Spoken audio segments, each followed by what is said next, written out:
nobody's here yet, but when I repost this, I guess I'll just start chatting, and so it's not too boring for the first minute, but this is going to be our last episode.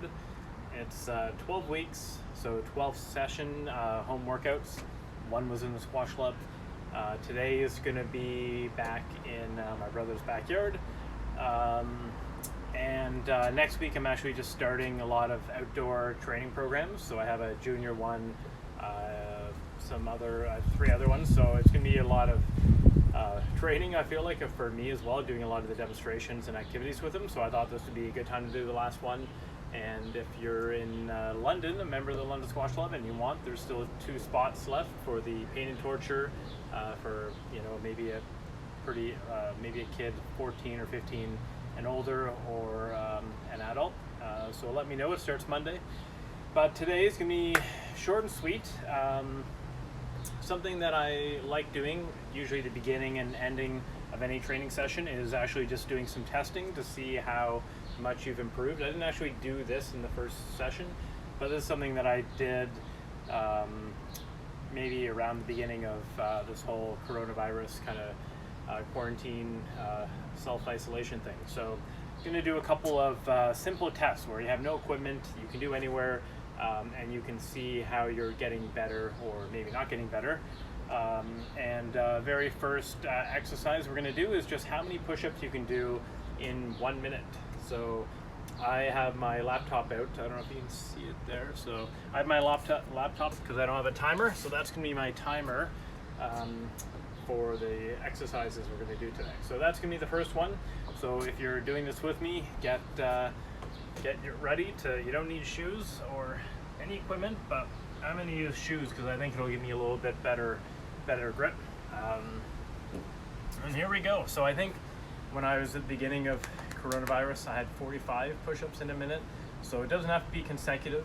It's just, do as many as you can, whatever speed you want, and take, a break at any time you want. But the goal is obviously trying to see, how many you can actually do. So hopefully I can do more than 45, but let's find out. All right.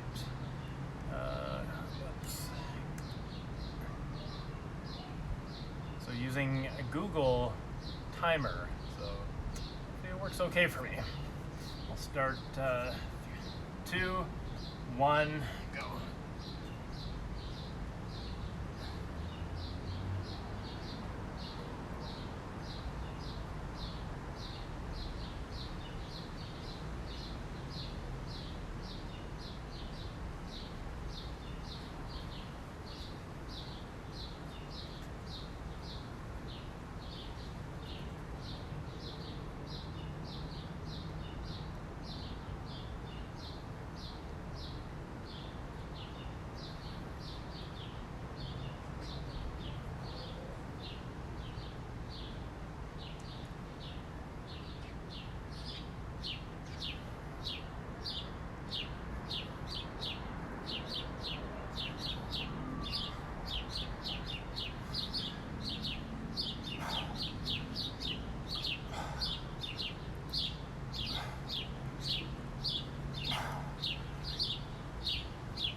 All right, managed to do 50.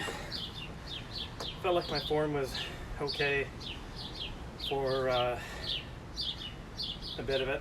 The last 5 to 10 technique definitely started to falter, but at least I was able to do more than a few months ago. Quick drink. Going to go into our second set, or second test, I should say.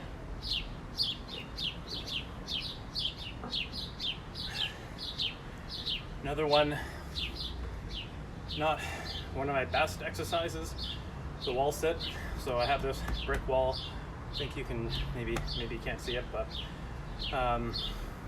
that's why I have the shoes on, else my feet would slip a bit on this deck.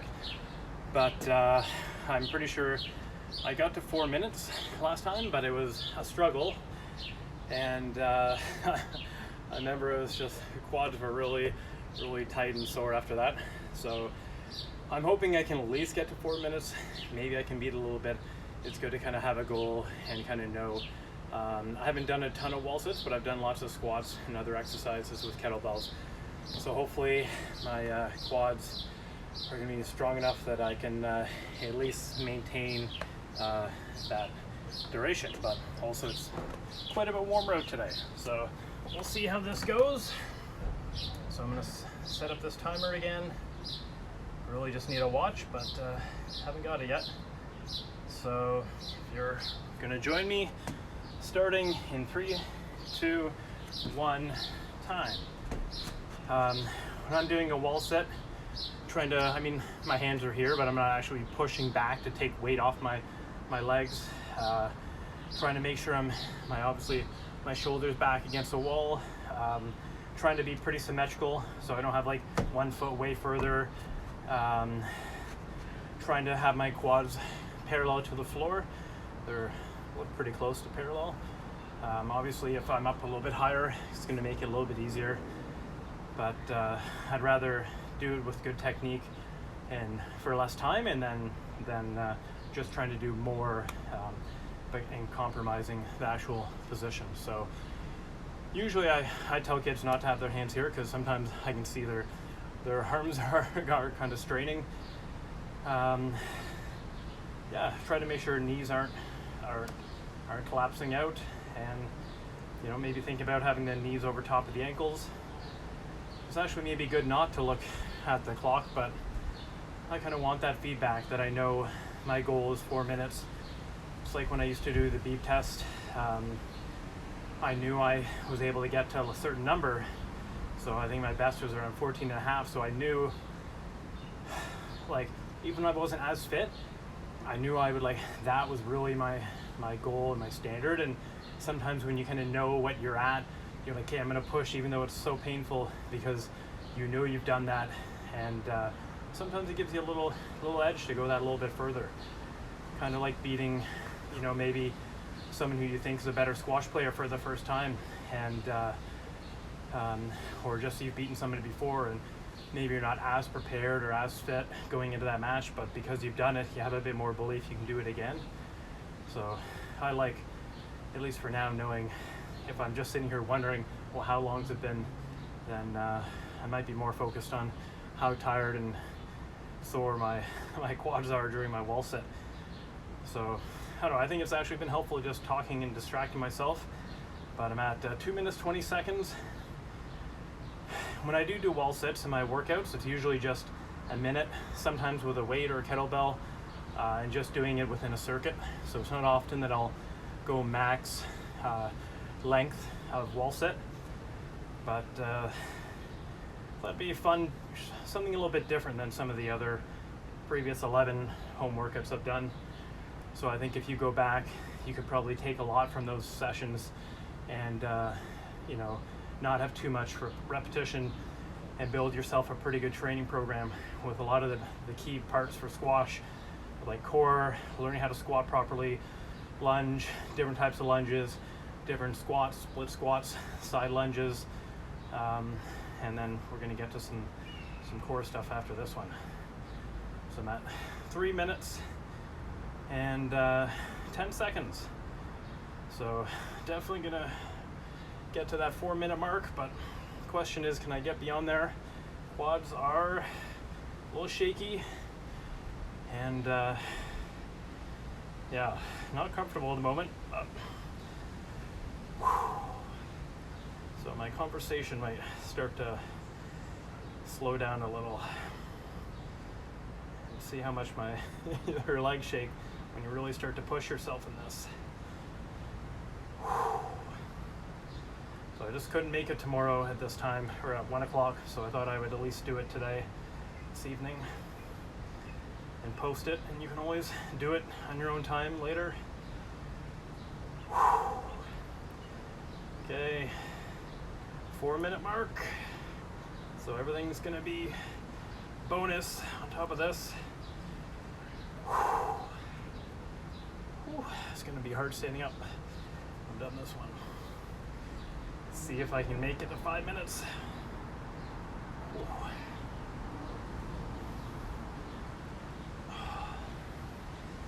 Luckily the camera's not pointing right at my face, or you'd see some funny looking winces and faces.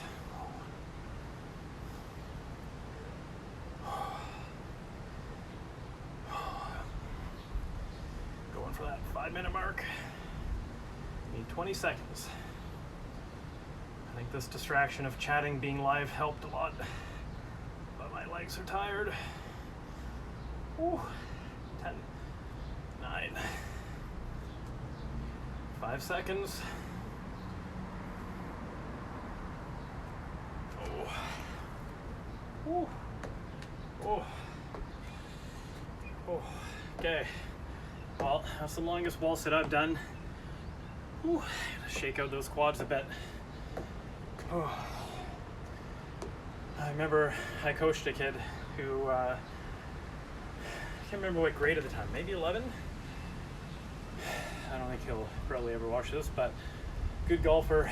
I think he got 10 or 11 minutes in the wall sit. Of course, the day before a tournament, and yeah, I don't think he did too well, but he was setting a school record. And once you kind of get going, you know, you're just in the zone, and your teammates are cheering you on. You can sometimes do more than you would think. Maybe I'm sure I could have done like a few more seconds, but I beat my best time last time by a minute, so I think that was good. And time to move on to the next thing. So what I'm going to do next is just take you through a core workout that I do at least once or twice a week. Let those legs relax a little. So it's going to be 10 minutes. So I'm going to reset my timer. And the idea is it's going to be so you do an exercise, whatever core exercise, obviously you can follow me, 30 seconds, and then you have a 30-second break, and then you just keep switching exercises on every new set. So this way you can mix and match a lot of different types of core exercises and get a really good kind of core workout.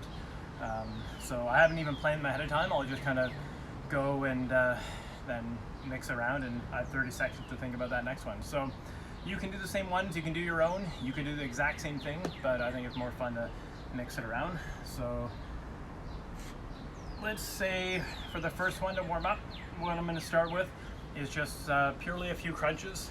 It'll be 30 seconds, so it's not necessarily about going too fast. It's just going to be about going for that 30 seconds. Trying not to actually lift with the neck, trying to have good form. Feet can be down, feet can be up.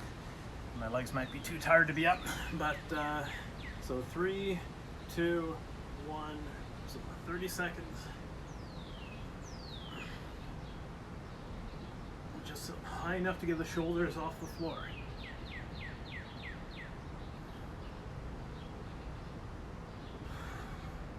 Halfway.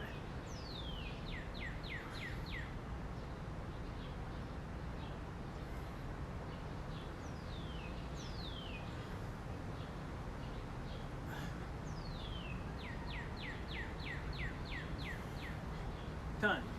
So that's our first one. Now we have a 30-second rest, and then we're going to go to next exercise, which next one what we're going to do is will be pretty simple. We'll just have legs up and be hovering off the floor, and you can lean back a little bit, and depending on your balance and strength is how straight you'll keep your legs. If you want to bend your knees a little bit, that's fine as well. Or again, you can do your own exercises. So here we go. So number 2, obviously a little tougher if the legs are totally straight.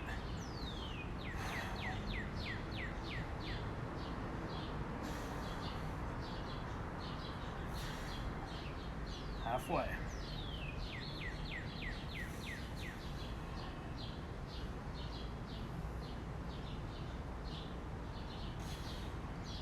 Five seconds. Time. Okay, that's 2 down. We got 8 more to go. Okay, want to make sure it's not only frontal plane exercises like sit-ups, crunches, planks. So we're going to try to get a bit of rotation in our core. Obviously need that in squash. So what we're going to do is one side at a time. We're going to go little crunch, knee to elbow, just the one side at a time. In 3, 2, 1, go.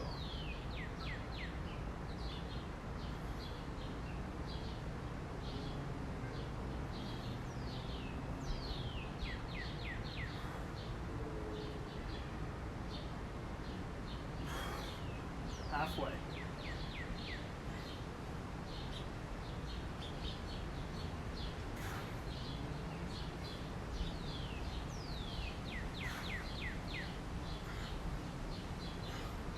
Time. All right, the next set will be obviously the other leg and the other arm. Just want to be symmetrical. So you got 20 seconds and then we'll go to the other side. And again, you can change this to your ability.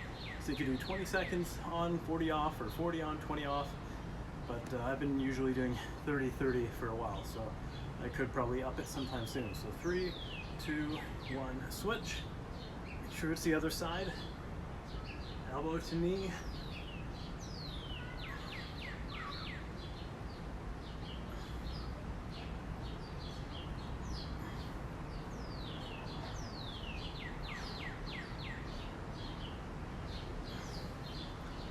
Seconds.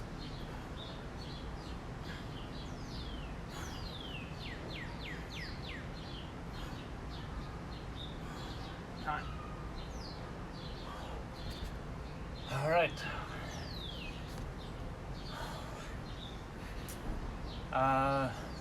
Yeah, 4. So we got 6 more. Let's go next one. Let's do let's just do a side plank. 5 seconds, doesn't matter which side, we'll do both. So one side at a time, ready, go, hips up, elbow right under the shoulders, straight line there, 30 seconds.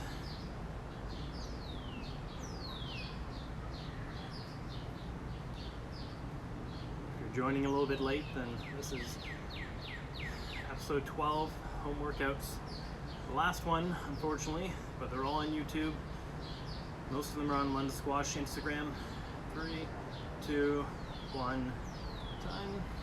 And maybe later in the summer I'll post a few more sporadically, but just got a lot of outdoor training I'm going to be doing with a lot of groups. So I figure I'll be pretty busy doing that over the next 6 weeks. So we're going to switch, and then we're going to do 30 seconds side plank on the other side in 10 seconds.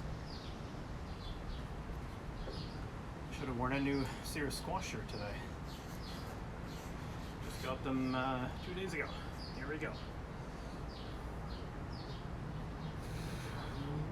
Fortunately, you cannot ship outside of North America yet.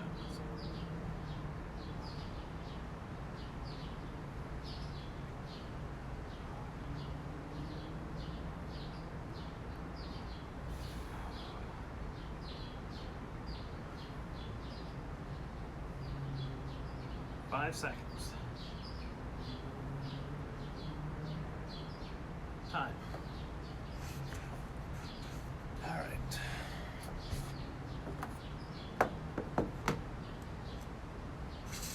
Okay, 6 so far, so we got 4 left. So next exercise we're going to do, let's do a little bit different one. We're gonna have, I think I maybe did this in 1 week for one exercise. Just be the knees up, 5 seconds, 90-degree angle with the legs, pushing in your knees with your palms, and then back with your knees. Head can be up a bit or down. You should feel it. Your core is really embraced, engaged when you do this. Depending on how hard you're pushing.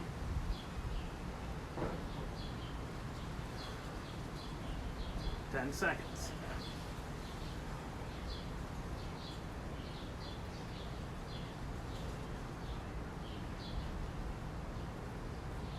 Time. Okay, 7 exercises in, 3 to go. Try to see if I can get you guys a few new ones maybe you haven't done before. I used to do this one a lot, so we'll try some rows next. Right now should we just be down and knees will bend as you come up, and kind of think about if you had an oar or a stick, it'd be breaking in between your knees. So kind of, you can see if I was on a rowing machine, it'd be similar to this.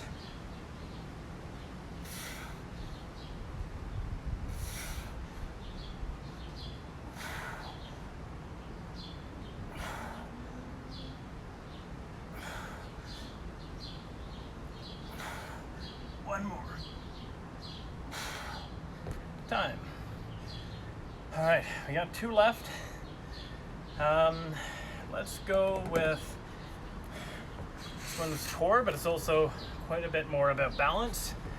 Go a little more challenging here. You're going to be in a plank on your hands, and seeing if you can lift your opposite hand and foot off the ground at the same time. So you may see me struggle. 3, 2, 1. Another side.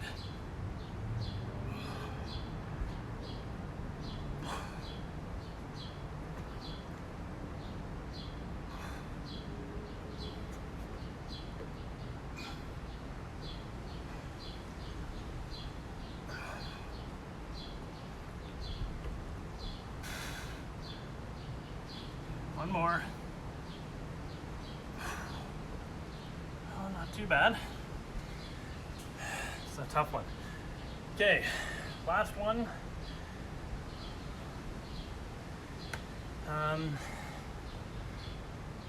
What shall we do? Maybe we'll do another version of the elbow to knee. We'll do some bicycle kicks. So it'll just be straightening out, touch, and then touch. So a little crunch, touching the knee, other foot straightens up. Halfway.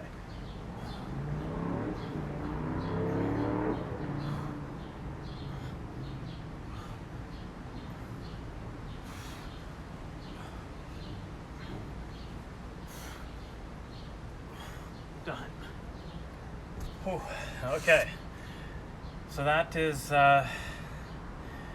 10 minutes of core. Well, 5 minutes of core, I guess 5 minutes of rest, but that's a really good way to mix around exercises.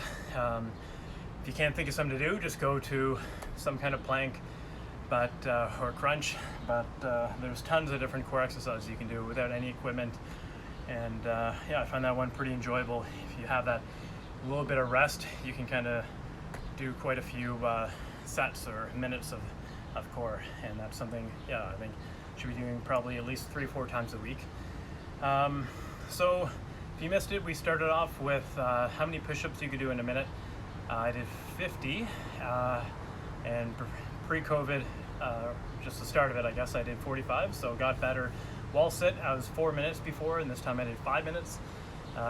So got better in both of those by a little bit, which is hard when you're already kind of at a decent level. Like, you have to really be dedicated, work at it, and sometimes it's really about are you sleeping well, eating well, and those things are going to make a big difference. Another one I wanted to do, but it might be hard after doing the wall sit, would be how long can you hold a lunge position. So what I might do instead is just try to go for maybe a minute on each leg, and yeah, I'll maybe go by. If I was trying to do max time, I definitely wouldn't do it the same time as doing a wall sit, because my quads are going to be pretty tired. But I had a little bit of rest there doing that core. So let's go and see if we can finish off with just a lunge hold. Again, trying to, if you're a 5th game of a match, you still need to be balanced. You still need to be able to go into that lunge, hold that posture, and play an either a precise shot or have some power and stay stable and recover from it. So have to kind of always be working on our lunges as well. All right, so you can start with any leg you want. 3, 2, 1, and you can go for as long as you want. Remember, good lunge technique, especially for just doing a static lunge, is line your knee right above that ankle, It's going to be hard if your back leg is directly in a straight line with his front leg. It's going to be like kind of tightrope walking. So just having a little bit of separation will definitely help with your balance, and in squash would help with weight transfer as well. So yeah, probably would not get anywhere near my max time if I try to do that at the moment for this, but definitely want to at least get a bit of a lunge, a bit of extra workout, just different muscle groups than doing a wall sit. So you can't just do just squats and wall sits to improve your lunging. So far 50 seconds, and then we'll switch sides. We'll have a short break as we switch. Back leg's actually shaking a bit more than the front one, but they're both fatigued from that wall sit. Also trained the last 3 days too, so not going to get your best reading after you didn't have enough rest before it. But this is it for the Guinness World Records. So we'll go for another 10 seconds. Do at least 90 seconds per leg. So 5 seconds. And time. Whew. You can definitely feel the glute and pretty good stretch actually in the back over there. All right, so we've got one last one to do, then we're all done. We're gonna switch, go to the other leg. And remember, trying to stack your knee above that ankle. This isn't a lunge. I see some kids going in a position like this. Okay, want to try to get this quad down. It doesn't have to be right parallel to the floor. That's a really deep lunge. I mean, you can obviously do that, but you're not gonna have to get in that position very often. Even the pros wouldn't. So I'd say, you know, this kind of a posture is pretty good. Not leaning forwards, not like holding your body up with your hands here. And again, not being in the same line with your front and back feet. Keep this toe pointing forwards, and that's a good position to be in for either static lunge or just for when you're hitting. Right, you can see how that's going to give you more reach. It's going to allow you to hit the ball from like the back of the ball, so you're going to be able to hit with like the proper wrist action, proper racket face. You can do a lot more when the ball's low from this position. So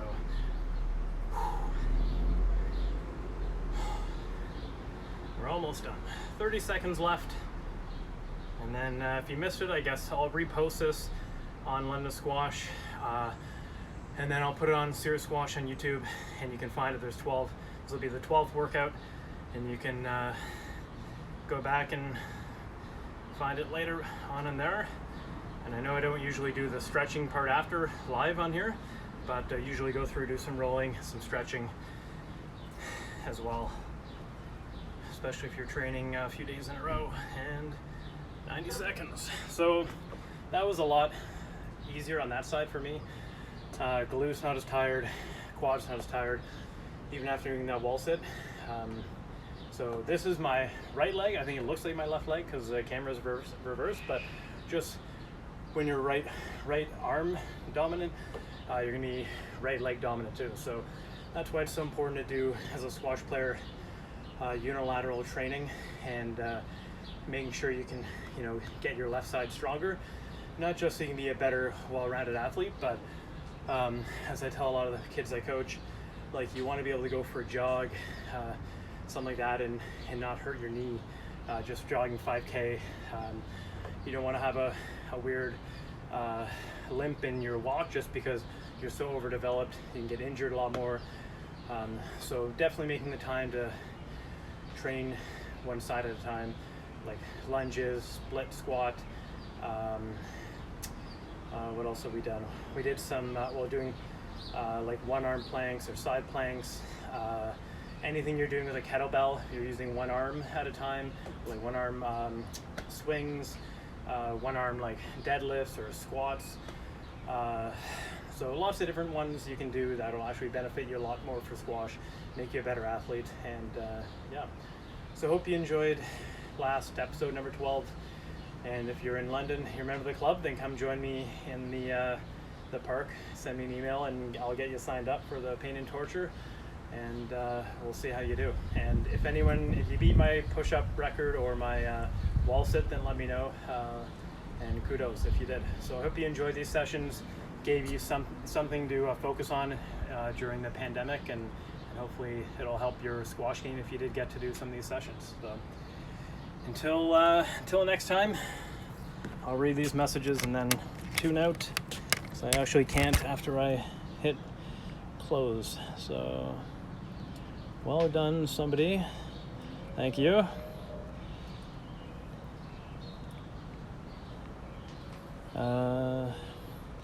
Yeah, so if you want to look where the other episodes are, just go to youtube.com/serious squash, and there's if you go to playlists, I think it's called playlists, there's like 3 or 4 ones there, and then there's one with all 12 episodes titled like home live workouts. You can find some of them on the London Squash Instagram account, but some that are over a certain length of time I wasn't able to post. So I think there's only probably 8 or 9 reposted, even though I did film them all live on this account. So hope you enjoyed it and got a few tips, and good luck on the squash court if you're not already back on there.